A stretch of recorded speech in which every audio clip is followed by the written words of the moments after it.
வணக்கம் நண்பர்களே, எல்லாரும் நலமாக இருக்கீங்களா? நண்பர்களே, இந்த பதிவில் நம்ம பார்க்கக்கூடியது கார்த்திகை நட்சத்திரத்தில் பிறந்த நண்பர்களுடைய முழுமையான வாழ்க்கை பலன்களை பற்றி தானுங்க. இந்த பதிவில் நம்ம ஆதாரபூர்வமாக நம்ம பார்க்க போகிறோம். இதுக்கு முன்னாடி நம்ம அசுவனி நட்சத்திரம், பரணி நட்சத்திரம் அப்படின்ட்டு 2 நட்சத்திரத்துடைய முழுமையான வாழ்க்கை பலன்களை நம்ம பார்த்தோம். அந்த அடிப்படையில் கார்த்திகை நட்சத்திரம்னு சொல்லக்கூடிய சூரிய பகவானுடைய நட்சத்திரம். அப்போ அந்த கார்த்திகை நட்சத்திரத்தில் பிறந்த நண்பர்களுடைய முழுமையான வாழ்க்கை பலன்களை தான் துல்லியமாக நம்ம பார்க்க போகிறோம். பொதுவாக கார்த்திகை நட்சத்திரம்னா மேச ராசியில் ஒரு பாதமாகவும், ரிஷப ராசியில் 2வது பாதம், 3வது பாதம், 4வது பாதம் 3 பாதமாகவும் வரக்கூடிய நட்சத்திரம் தான் கார்த்திகை நட்சத்திரம். கார்த்திகை நட்சத்திரம்ன்றது சூரிய பகவானுடைய நட்சத்திரங்க. கார்த்திகை நட்சத்திரத்தின் நாயகன் சூரிய பகவான். பிராத்தம் இருந்தால் தான் கார்த்திகை நட்சத்திரத்தில் பிறக்க முடியும்.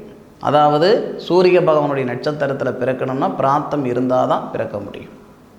அப்போது கார்த்திகை நட்சத்திரத்துடைய அதிதேவதை யாருன்னு பார்க்கும் பொழுது காளியம்மன். அப்போ கார்த்திகை நட்சத்திரத்தில் பிறந்த நண்பர்கள் எப்படி இருப்பாங்க? பொதுவாகவே எந்த ஒரு விஷயமாக இருந்தாலும் சரி, தானாக கையை ஊனி கரணம் போட்டு தான் மேலே வர அளவுக்கு இருக்குமே தவிர எந்த ஒரு விஷயமும் ஈஸியாக கிடைச்சிடாது இந்த கார்த்திகை நட்சத்திரத்தில் பிறந்த நண்பர்களுக்கு. அதை பற்றியும் அவங்க கவலைப்பட மாட்டாங்க. 4 முறை ஒரு வேலை செய்து 4 முறையும் நஷ்டமானாலும் 5வது முறை செஞ்சு வெற்றி பெற்றுடணும் அப்படின்ற ஆதங்கத்தில் இருப்பாங்களே தவிர நட்டமாயிடுச்சு உக்காந்துக்கிடலான்ற எண்ணம் மட்டும் எப்பயுமே வரவே வராது. எண்ணம், சிந்தனை, துணிச்சல் ரொம்ப அதிகமாகவே இருக்கும். வயசுக்கு மிஞ்சின ஒரு ஞானம் அதிகமாக இருக்கும். வயசுக்கு மிஞ்சின செயல் அதிகமாக இருக்கும். உங்கள் வீட்டில் கார்த்திகை நட்சத்திரத்தில் பிறந்த பிள்ளைகள் யாராவது இருக்கிறாங்கன்னா, 10 வயசில் இருக்கிறாங்கன்னா அவங்களுடைய எண்ணம், சிந்தனை, புத்தி, செயல் எல்லாம் பார்த்தீங்கன்னா 16 வயசு 17 வயசுக்கு தகுந்த மாதிரி தான் இருக்கும். ஏன், நாமளே கார்த்திகை நட்சத்திரத்தில் பிறந்திருக்கிறோம் அப்படின்னா நம்ம கூட இருக்கிறவங்கெல்லாம் பார்த்தீங்கன்னா நம்மளோட 6 வருஷம் 7 வருஷம் 10 வருஷம் பெரியவங்களாக தான் இருப்பாங்க. நம்ம வயசுக்கு மேலே உள்ளவங்க கிட்ட தான் நம்ம பழக்க வழக்கங்கள் சவகாசத்தை வச்சுக்கிடுவோமே தவிர நம்ம வயசுக்கு கீழே உள்ளவங்க கிட்ட பெருசாக நம்ம சவகாசத்தை வச்சுக்கிட மாட்டோம். அதுபோக கார்த்திகை நட்சத்திரத்தில் பிறந்த நண்பர்கள் 10 ரூபாய் கடன் இருந்தாலும் அந்த கடனை கட்டுற வரைக்கும் தூங்க மாட்டீங்க. அந்த கடனை கட்டிட்டு தான் மறுவேளை பார்ப்பீங்க. அந்த மாதிரி ஒரு அமைப்பு கொண்டவங்க தான் இந்த கார்த்திகை நட்சத்திரத்தில் பிறந்தவங்க. வாங்கின பணத்தை கட்டுறதுக்கு நீங்கள் லாக்கிப்படுவீங்க, பார்த்துக்கிடுங்க. கொடுத்த பணத்தை வாங்குறதுக்கு நீங்கள் லாக்கிப்பட மாட்டீங்க. அண்ணன் தம்பிகளாக இருக்கட்டும், அக்கா தங்கச்சியாக இருக்கட்டும், சொந்தம் பந்தம் சாதி சொன்னால் அண்ணன் தம்பி அக்கா தங்கச்சி மாமன் மச்சான் 1000 பேர் இருந்தாலும் உங்களுடைய உதவி தான் மற்றவங்களுக்கு ஆகுமே தவிர மற்றவங்களுடைய உதவி உங்களுக்கு வரலன்றதை விட எதிர்பார்க்க மாட்டீங்க. தகப்பனாக இருந்தாலும் சரி, தாயாக இருந்தாலும் சரி, அண்ணனாக இருந்தாலும் சரி, தம்பியாக இருந்தாலும் சரி, யாரையும் எதிர்பார்க்காம நீங்களே கையூனி தான் மேலே வருவீங்க. இது கார்த்திகை நட்சத்திரத்துடைய முழுமையான குணமும் கூட. ஆனால் இந்த கார்த்திகை நட்சத்திரத்தில் பிறந்த நண்பர்களுக்கு ஒரு மோசமான குணம் இருக்குதுங்க. இது மோசமான குணம்னால சொல்ல முடியாதுங்க. சீன்னு சொன்னால் சாகிற வரைக்கும் சவகாசம் வச்சுக்க மாட்டாங்க. வேணான்னு ஒதுக்கிட்டாங்க அப்படின்னா நிச்சயமாக எந்த ஒரு சூழ்நிலையிலையும் மறுபடியும் அவங்கக்கிட்ட போய் சவகாசம் வச்சுக்கவே மாட்டாங்க. கார்த்திகை நட்சத்திரத்தில் பிறந்த ஆணாக இருந்தாலும் சரி, பெண்ணாக இருந்தாலும் சரி, கோபதாபங்கள் ரொம்ப அதிகமாகவே வரும். நிறைய விஷயங்கள் தன்னுடைய முன்னேற்றத்துக்கு முட்டுக்கட்டையாக தன்னுடைய கோபதாபங்கள் கூட ஒரு வகையில் காரணமாக இருக்கும். ஏன்னா பொறுத்து போகிற குணம் அப்படின்னா செஞ்ச தப்புனா பரவாயில்ல, செய்யாத தப்புக்கு தண்டனை அனுபவிக்கணும்னா இந்த கார்த்திகை நட்சத்திரத்தில் பிறந்த நண்பர்கள் கண்டிப்பாக அதுக்கு லாக்கிவிட மாட்டாங்க. ஒன்று. அதே மாதிரி அவங்களுடைய கல்வி எப்படி இருக்கும்? கார்த்திகை நட்சத்திரத்தில் பிறந்த நண்பர்கள் மேசத்தில் 1 பாதம் இருக்குது, ரிஷபத்தில் 3 பாதம் இருக்குது. அவங்க கல்வி எதை நோக்கி இருக்கும் அப்படின்னா ஒரு மென்பொருள் சம்பந்தப்பட்ட படிப்பு, ஆராய்ச்சி, அறிவியல் ஆராய்ச்சி, வரலாறு, இதுக்கு சம்பந்தமான ஒரு படிப்புகள் எல்லாம் ரொம்ப அதிகமாக இருக்கும். விஞ்ஞான பூர்வமான படிப்பெல்லாம் நிறையா படிக்க செய்வாங்க. அதே மாதிரி பேச்சு திறமை அதிகமாக இருக்கிற நண்பர்கள் இந்த கார்த்திகை நட்சத்திரத்தில் ஏகப்பட்ட பேர் இருப்பாங்க. ஒரு வீட்டில் தலைச்சம்புள்ளியாக பிறக்கிறவங்க இந்த கார்த்திகை நட்சத்திரத்தில் நிறைய பேர் இருப்பாங்க. குடும்ப பாரமே அதிகமாக சுமக்கக்கூடியவங்க இந்த கார்த்திகை நட்சத்திரத்தில் நிறைய பேர் இருப்பாங்க. அண்ணன் வாங்க கடனாக இருக்கட்டும், அப்பா வாங்கின கடனாக இருக்கட்டும், நான் கட்டுறேன் அப்படின்ட்டு வந்து நிற்கக்கூடியவங்க ஆணாக இருந்தாலும் சரி பெண்ணாக இருந்தாலும் சரி அவங்க கார்த்திகை நட்சத்திரமாக இருக்கிறதுக்கான வாய்ப்புகள் ஏகப்பட்டதாக இருக்குது. கூட்டு குடும்பமாக இருக்கிறதுக்கான ஆசை நிறைய இருக்கும். கார்த்திகை நட்சத்திரத்தில் பிறந்த நண்பர்கள் கூட்டு குடும்பமாக இருக்கிறதுக்கு ஆசை இருந்தாலும் சந்தர்ப்பமும் சூழ்நிலையும் ஒத்து வராது.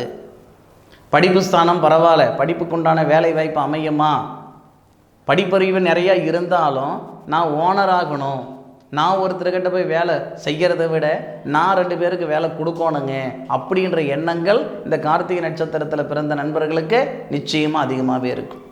திருமணமே கூட கஷ்டப்பட்டுட்டு கல்யாணம் பண்ணிக்கிறேனுங்க, கல்யாணம் பண்ணிக்கிட்டு நான் கஷ்டப்படலை அப்படின்ற வார்த்தை முன்வைப்பாங்க. அப்போது தாமதமான திருமணம். 100 பேர் இருக்காங்கன்னா 100 பேரில் 69% சொல்கிறேனுங்க கார்த்திகை நட்சத்திரத்தில் பிறந்த நண்பர்களுக்கு தாமதமான திருமணம் தான். ஒரு பெண்ணாக இருந்தால் குறைஞ்சபட்சம் 24 வயசுக்கு மேலே தான் அவங்க செஞ்சுக்கிடுவாங்க. அதே ஆணாக பிறந்திருந்தால் 28-30 வயசுக்கு மேலே தான் அவங்க திருமணம் செஞ்சுக்கிடுவாங்க. 24 பண்ணிக்கிட்டேனுங்க அப்படின்ட்டு ஒரு ஆணாலையும் சொல்ல முடியாது, 19 செஞ்சுக்கிட்டேனுங்க அப்படின்ட்டு ஒரு பெண்ணாலையும் சொல்ல முடியாது. மன வாழ்க்கை நல்ல விதமாக இருக்குமா? கோபதாபங்கள் இருக்கிறது ஒரு புறம் இருந்தாலும் மற்றவங்களுக்கு முக்கியத்துவம் கொடுக்கக்கூடிய இடத்துல தான் அந்த கார்த்திகை நட்சத்திரத்தில் பிறந்தவங்க இருப்பாங்க. கணவராக இருந்தால் மனைவிக்கு முக்கியத்துவம் அதிகமாக கொடுப்பாங்க, மனைவியாக இருந்தால் கணவருக்கு முக்கியத்துவம் அதிகமாக கொடுப்பாங்க, பெற்றவங்களாக இருந்தால் பிள்ளைகளுக்கு முக்கியத்துவம், தெரிஞ்சவங்க தெரியாதவங்க எல்லாருக்கும் முக்கியத்துவம் அதிகமாக கொடுக்கக்கூடிய நண்பர்களாக இந்த கார்த்திகை நட்சத்திரத்தில் பிறந்த நண்பர்கள் இருப்பாங்க. பூர்வீகம் செட் ஆகாதுங்க. பாடி பாடி குத்தினாலும் பகிர் அரிசி ஆகாதுன்னு சொல்லுவாங்க, கேள்விப்பட்டிருப்பீங்க. அந்த மாதிரி பூர்வீகத்தில் இருந்து நீங்கள் என்ன தான் மல்லு கட்டினாலும் பூர்வீகத்திலிருந்து 4 காசு சம்பாரிச்சு விட்டணுங்க அப்படின்னு சொல்கிறதுக்கான வாய்ப்புகள் இருக்காது. என்றைக்கு நீங்கள் கையங்காலோடு வெளியே போகிறீங்களோ அன்னையிலிருந்து தான் 4 காசு மிச்சப்படுத்தியிருப்பீங்க. இது நிறைய பேர் வாழ்க்கையில் உணர்ந்திருப்பீங்க. அதுபோக கார்த்திகை நட்சத்திரத்தில் பிறந்த நண்பர்கள் யாருக்கிட்ட சவகாசம் வச்சுக்கக்கூடாது, யார் பக்கத்தில் சேர்த்திக்கக்கூடாது, யாரை கல்யாணம் பண்ணிக்கக்கூடாது, யாரோட சேர்ந்து தொழில் செய்யக்கூடாது, யார் விரோதியாக வருவாங்க அப்படின்னா இதே கார்த்திகை நட்சத்திரத்தில் பிறந்த நண்பர்களை நீங்கள் ஆணாக இருந்தால் இதே கார்த்திகை நட்சத்திரத்தில் ஒரு பெண் ஜாதகம் வருதுன்னா அவங்கள கல்யாணம் பண்ணிக்கிட்டால் அடுத்த 6 மாதத்தில் விவாகரத்துக்கு ரெடி ஆகிடணும். இல்லை சாமி நான் தொழில் செய்யலாம்னு இருக்கிறேனுங்க, அப்படி இருந்தால் கூட கார்த்திகை நட்சத்திரத்தில் பிறந்த நீங்கள் இன்னொரு கார்த்திகை நட்சத்திரத்தில் பிறந்த ஆணோடவோ பொண்ணோடவோ சேர்ந்து பிஸ்னஸ் பண்ணிங்கன்னா நட்டமாயிடும். சரி, அதுபோக உங்களுடைய ராசிக்கு, அதாவது கார்த்திகை நட்சத்திரம்ன்றது 2 ராசி பட்டு வருதுன்னு சொன்னனுங்க. மேசத்துலேயும் வருதுங்க, ரிஷபத்துலேயும் வருதுங்க. அப்போது சிம்மத்தில் வரக்கூடிய உத்தரம் நட்சத்திரம் முதல் பாதம் அந்த நண்பர்களை அவங்களோட தொழில் செய்கிறதும் மகா தப்பு, அல்லது அவங்கள திருமணம் செய்துக்கிறதும் தப்பு தானுங்க கார்த்திகை நட்சத்திரத்தில் பிறந்த நண்பர்கள். இல்லை சார் துளாராசியில் தான் அவங்க பிறந்திருக்காங்க, துளாராசியில் தான் பிறந்திருக்கிறாங்க, அது துளாராசி நண்பர்களோட பிஸ்னஸ் பண்ணலாமா அப்படின்னா ரிஷப ராசிக்கு 6வது பாவகம் துலாம் ராசி அமைப்புக்கு நமக்கு கெட்டவங்களாக வருவாங்க, கெடுதல் செய்யக்கூடியவங்களாக வருவாங்க. ராசி அமைப்புக்கு வேண்டாம். கன்னி ராசியில் வரக்கூடியது உத்தரம் நட்சத்திரம் அப்படி இருந்தால் வேண்டாங்க. சிம்ம ராசியில் உத்தரம் நட்சத்திரம் முதல் பாதம் பிஸ்னஸ் பண்ணுறதுக்கோ கல்யாணம் பண்ணுறதுக்கோ தோதுப்படாது. கன்னி ராசியில் உத்தர நட்சத்திரம் 2வது பாதம் 3வது பாதம் 4வது பாதம் செட் ஆகாது. துளாராசி நண்பர்களுக்கு ரிஷபராசி நண்பர்கள் செட் ஆக மாட்டாங்க பிஸ்னஸ் பண்ணுறதுக்கோ அல்லது திருமணம் பண்ணுறதுக்கோ. துளாராசியில் ரிஷபராசியில் பிறந்தவங்களுக்கு அதே மாதிரி கார்த்திகை நட்சத்திரம் 2வது பாதம் 3வது பாதம் 4வது பாதத்தில் பிறந்திருப்பாங்க இல்லையா, அவங்களுக்கு தனுசு ராசி செட் ஆக மாட்டாங்க. அதுபோக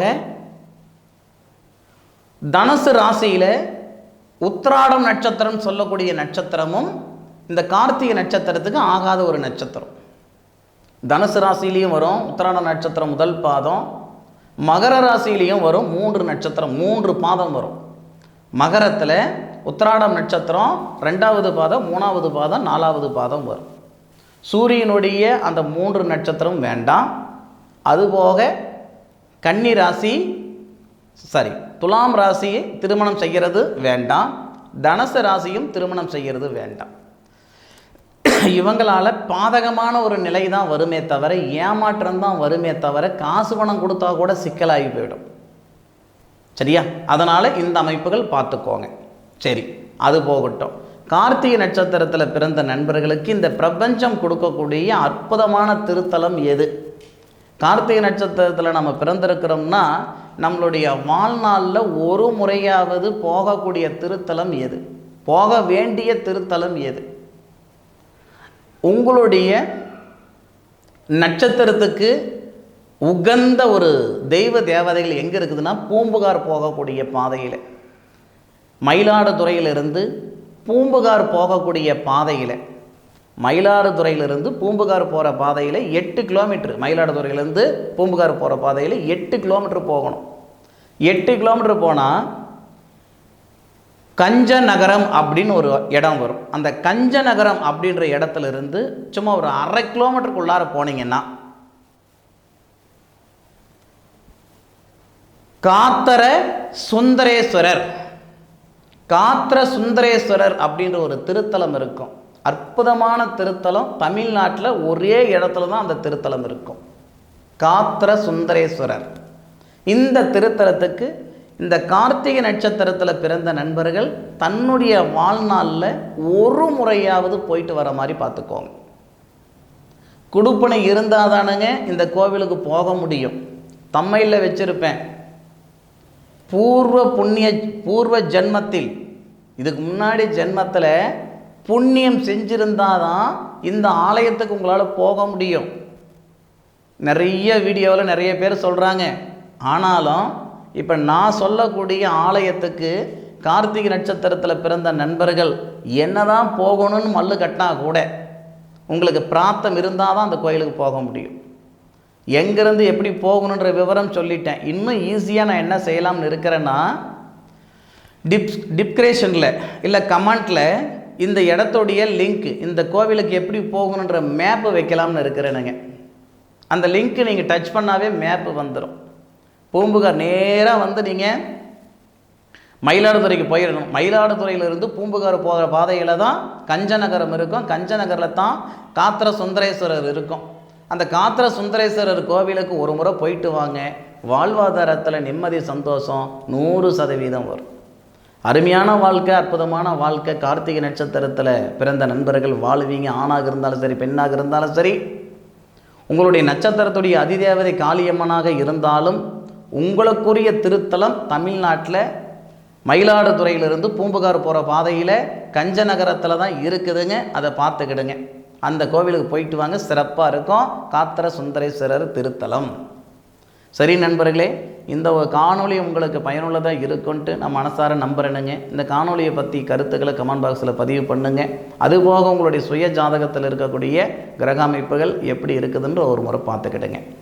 மீண்டும் அடுத்த ஒரு அற்புதமான தருணத்தில் உங்கள் அனைவரையும் சந்திக்கும் வரை உங்களிடமிருந்து விடைபெறுவது உங்கள் வீட்டு ஜோதிட நண்பனான மா காளிதாஸ் மணிகண்டன். திருச்சிற்றம்பலம். வாழ்க வையகம், வாழ்க வளமுடன்.